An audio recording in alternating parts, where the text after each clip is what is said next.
And she said unto him, Pardon me, my lord.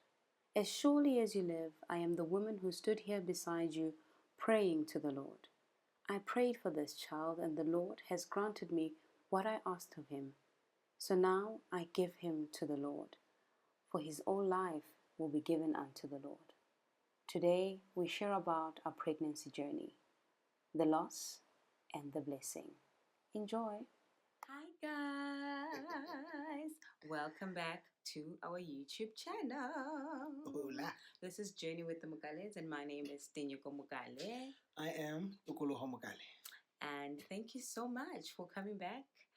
We've had a hectic week and we couldn't shoot last week. We do apologize, but the home front was needing us, so we had to attend to that. And yeah, the little people are well because they're the ones that were not okay. But we're back and everybody's healthy. So let's get into it. Parenting will humble you. So today we are talking about our pregnancy journey.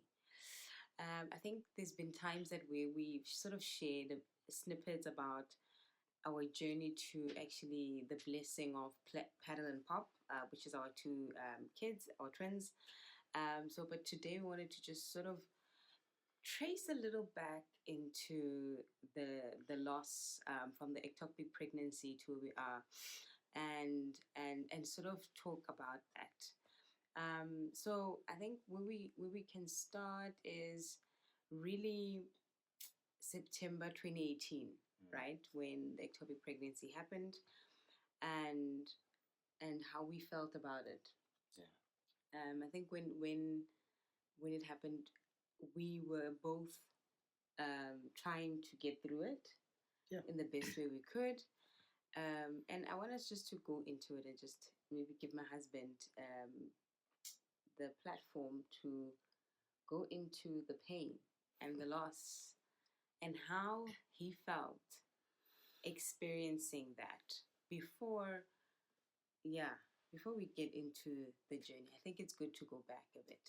Yeah. So, wow, that was a really tough time. Firstly, we had taken time after getting married to say, we don't want kids for now. Yeah. We do want them later. We thought it was going to be maybe 2 years in the marriage. Remember? Yeah, we thought. Yeah, and then until we're like 9 months. No, 9 months we into it, we're like, person. Bruh, it's boring. We need another person. So we had a conversation about you getting off contraceptives. Yeah. And even because I had been on contraceptives for years. Yeah. I think because of endometriosis and so on and so forth. So when the loss happened, I'm in a position where I need to be strong for her when we're together. And when we're alone, I grieved, I cried, I took it all out, I questioned God, But after all of that, what I took from it was that, hey, we can conceive. So for me, that's really what I took out of our ectopic pregnancy. Yes, it was a loss, but hey, we can conceive because that conception alone is a miracle. So that's what I took from it. Yes. Yeah. Wow. Yeah, I think I get where you're coming from, and I think for me it was a bit different because I it was sort of like an out of body experience where is this happening? Is this really me? Is this really how God has planned it? But somehow in that there was a lot of faith that God will bless us in due time, in due season, even though it was painful. Yeah. But I realized that going into or after the whole situation happened, that I hadn't taken time to sit and heal the pain, right? Because I think when the following year, every single year in January, we started Daniel fast. Yeah. And in the Daniel fast, we always have, it's always attributed to our vision board between the two of us as to what we're asking God for, what we believe in God for that year, or it doesn't even have to be that specific year, but what we believe in God for in general. Yeah. And specifically for the Daniel fast, we had gone in asking for a child. And when we went in, you know, I think there was still parts where the loss was still there and the grieving was still there, and hadn't gone into a lot of healing that I needed to do. When we prayed, he prayed for a boy and I prayed for a girl, you know, somewhere in me. But when we were praying, we were talking about a child. But yes, in our hearts, hearts of hearts, he was saying a boy. Our hearts of hearts was saying a girl. And we've always known that. Yeah. You know, we've always known that. Yeah. When we're dating, that I want a girl, I want a boy, you know. And yeah, God came through. God came through in a way that we couldn't have imagined. No, not at all. We couldn't at all. And it's something that to this day that we cannot comprehend, because in all of that, God blessed us with a boy that looks like him and a girl that looks like me, and fraternal twins that still baffles my mind how God created that. Yeah. You know, through the loss and through the pain that we went through. Yeah. So I think it would be great when we go into our journey that we also highlight how that went. I think after we realized, because I was still grieving, I feel, and the loss was still there, because when we fell pregnant with our twins, I think I tested that one morning, I think end of Feb, beginning of March, and I called my husband to say, hey, I think I'm pregnant. He looked at it, he was happy, he was kissing me, and I'm like, I in my heart, I was like, I'm not sure if this is true based on the previous experience, and I would want us to go to the gynae to confirm it, and we can't say anything to anybody. That's what I said to him. I remember saying that to him. Yeah. And for me, and I was excited, but you know, because of the loss again, I was careful not to be too excited. Yes. You know, but I was excited. I was happy. Extremely. You were like extremely, and I was like, I was happy. But he's like, no, I you're know, okay. You're okay. Yeah, and I kept on everything sort is of fine, trying to reassure her. Everything is okay. We're gonna be good, man. I know. It can't. I was like, no, God, you can't do this twice, bruh. No. And with that, I was like, no, we can't tell anyone. I just wanted to keep. If I had a choice, we would have stayed in a bubble until the twins were born. Imagine if I had a choice. But guys, marriage and becoming one, you need to be very sensitive to your husband's or your wife's feelings around shared information. Not even information, but shared blessings, and the blessings that we receive in this union. Yeah. Because it would have been so selfish of me to want that. He wanted to shout from the rooftops. He wanted a photo shoot. He wanted all those bells and whistles. And I just wanted to stay at home, you know, because I was telling him, like, with COVID-19, it was going to be nice for great for me just to hide away. I was going to be depressed. Yeah. And I had to, like, you know what, also think about his feelings. That, you know what, he's afforded me the first 3 months to just keep it to ourselves. Hey, this one, you wanted to push it to 6 months, this one.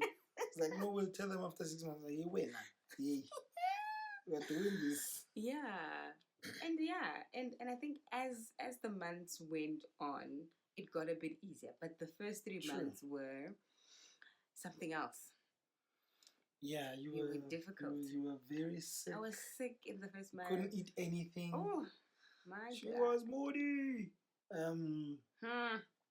But I kept it together. I was well done. Well done. I made sure she ate. I made sure I was massaging her. Because for me, because and I was going to school, remember? Yeah, school and work. Yeah. So because she was still in grieving, in the process. Whilst on the other hand, I was daddy mode. I was like, let's do this. So dear God, don't fail. So I realized quite early in the pregnancy that I'm gonna have to keep reassuring her every day, make her feel beautiful, make sure she's healthy, and that's what I did every day. Yeah. No, and thank you for that. And after I think the first 3 months, we then no, I think it's not even the first. I can't remember what weeks do you go to check the gender. But before the gender, we had already. I think it's 5 months. Yeah, when we found out that we were pregnant, we booked an appointment with our gynae, right? Yeah. And the appointment was on the 10th of April, right? Where we went to find out that how is this one child, according to our understanding, doing? Yeah. And to our surprise, boom, we had 2. And when we found out, I think we were crying and laughing and just beside ourselves to actually just comprehend that God has blessed us with twins. With twins, yeah. Yeah. So it was scary, nice. Yeah. Because all along, even like I remember driving to the gynae, we were talking about how we're gonna buy one of this, one of that, a nice cot, a nice one compact charm. But lo and behold, we are sitting between 2 cots. And it is a blessing. Yeah. It is a blessing. So it was a nice shock. Changed everything though. Yeah, it changed everything. Changed. Everything changed. Everything changed. So yeah, but honestly, I think when after the first gynae appointment, it was really just an experience in itself. Yeah. As to all the other blessings that are coming in, and so forth. And then we went to check the gender of the kids. Hey. That was an experience, and I wanted 2 boys. He wanted 2 boys, and I was like, no, God, no. I want my girl, and yeah, God answered our prayer. I got my girl, and he got his boy. My guy. Yeah, but the journey, with twins, just having fraternal twins. Yeah. We're doing a lot of research ourselves. And we found out a lot of the research that was there for us was hectic. It was there's we live in an age of where instant information is you download an app, you do this, do that. But for twin pregnancies, I think 80% of the information is what could go wrong. Yeah. Is twin to twin transfusion. Yeah. Guys. They can be born too soon. And if you have a small body, if the mother has a small body, the likelihood is that before 30 weeks, that was to a point where you just need to stop researching and just focus on prayer. Yeah. And just keeping yourselves healthy, and speaking life to your kids, and that's what we did most of the time. Every single morning. In the morning, I get under speak to my guys. I call them guys for a long time. Hi guys, how are you guys doing? Yeah. And pray, because I think it's quite difficult to carry twins. Especially if you've got a small frame, and it works great for others. True. It was because after the first month or 2, it was fine for me. It was great. I didn't have any honestly, pain. We didn't have a it was rough smooth pregnancy. It was a smooth pregnancy, and it was just a blessing. But there's people that actually go through such a tough time. Through it, and just to get through to the end, because we gave birth at 36 weeks. Yes. And almost at months. And Topolo was 2.2. 2. Yeah, and to 5. 5. And Tula was 2.35. Yeah. Yes. Yeah. And honestly, that was all God. We didn't even stay they didn't even go to NICU. Yeah. We left after 3 days. 3 days. Yeah. We left the hospital and went home. And that alone is a miracle because apparently it's normal for when twins are born, they go straight to ICU. Yeah. Like that's like standard. And our kids didn't. Pray, guys. Our kids didn't even go to an ICU. We were sitting with them in the ward when they were born. Yeah. And that alone is amazing. It shows you. It's crazy because ever since they were born, I always check if they're breathing. I think I still do that. Wow. But yeah. Wow. I don't know. Maybe there's other mothers that do that, but yeah. I'm sure there are. Maybe it's not just me. But yeah, guys, that is really our journey. Yeah, just the parts that we haven't spoken about. Yeah. And yeah, there's really more that we can really share in terms of this blessing and our twins. And I think we're going to invite them soon to sit with us, and hopefully the video won't be a mess. I think one of the most important things, especially for people trying to have a child, children, or if you're already pregnant and you stay together, us men need to realize our role in the pregnancy journey, because when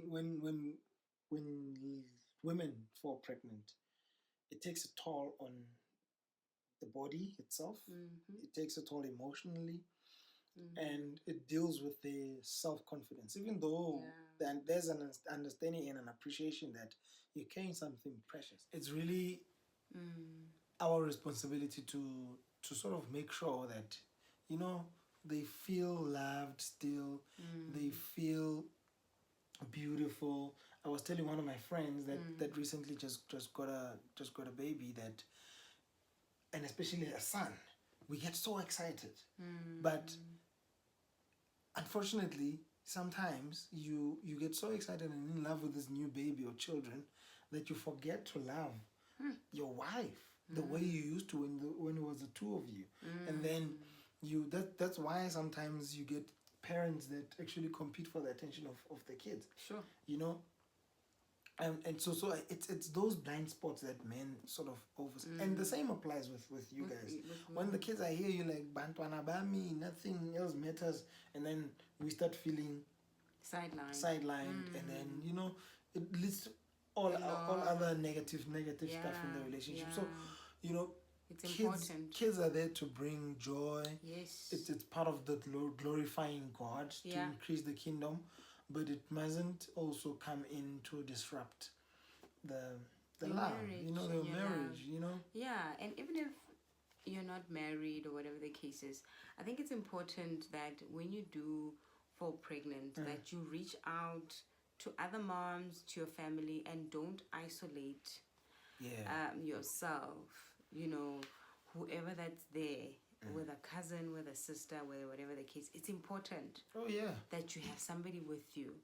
It's such a sacred journey, and I think for me, when I was keeping it to myself, it was a lot of things. Yes, it was loss, and I was ultra sensitive about everything and anything around me. Words that were spoken to me, words that were spoken about me or around me, and I wanted to remove myself if be it this place wasn't safe for me. So, but we sometimes can isolate ourselves from our loved ones, and because we maybe misinterpret what they said or whatever the case is, and that's then removing that experience from them because you feel that you must be in hiding, which I think I did it as a wrong thing, because I mean, in the beginning my sisters would want to take pictures. I didn't want to take pictures. Yeah. I didn't want to. For somebody who really loved pictures. I didn't want to. Shame. It was hard. It was really hard. That's what I'm saying. It was mixed with loss. It was mixed with just wanting, just to get my kids here, and not, praying or like, oh my God, my body mustn't fail me or whatever the case is. So, it's a lot of things that you're going through. So if you know of somebody that is close to you, just bear in mind that there's a lot that is happening, and reach out, share love, be there, and try your best just to support and lend a hand. And also, if you're pregnant, twins, not twins, singleton, whatever the case is, accept help. You win. Hey. Take it with both hands. If somebody offers you help, because they will offer. Yes, they will offer. Take it. They will offer. Take it. And they offered, baby. If there's somebody who just wants to come and wash dishes for you, it's okay. Let them. You need it.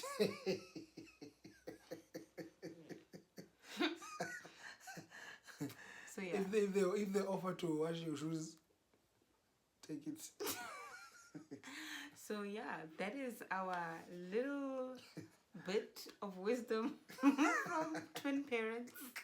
Thank you for staying and for watching, for subscribing.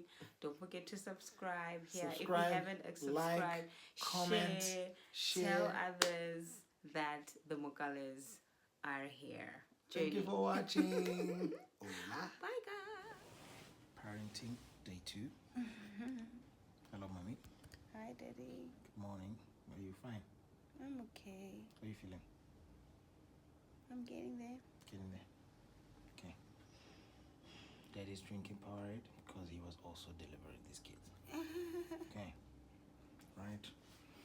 And this is Miss Tupulo Mokale. She's a big girl. She's not much of a crybaby. I think she's making a show for us now. Hello, girl. Hello, baby. Okay, let's go meet your brother. This is Tolo, the guy. He's been a bit busy today. He's quiet. I'm gonna try not to wake him up. Okay, he was the biggest one at 2.3, and baby sister was 2.2. They are about 10 minutes apart. So yeah, here we are. Baby, wake up. I need to nap. Family of 4, just like that. Okay. We're big. I'm napping. Bye. Bye.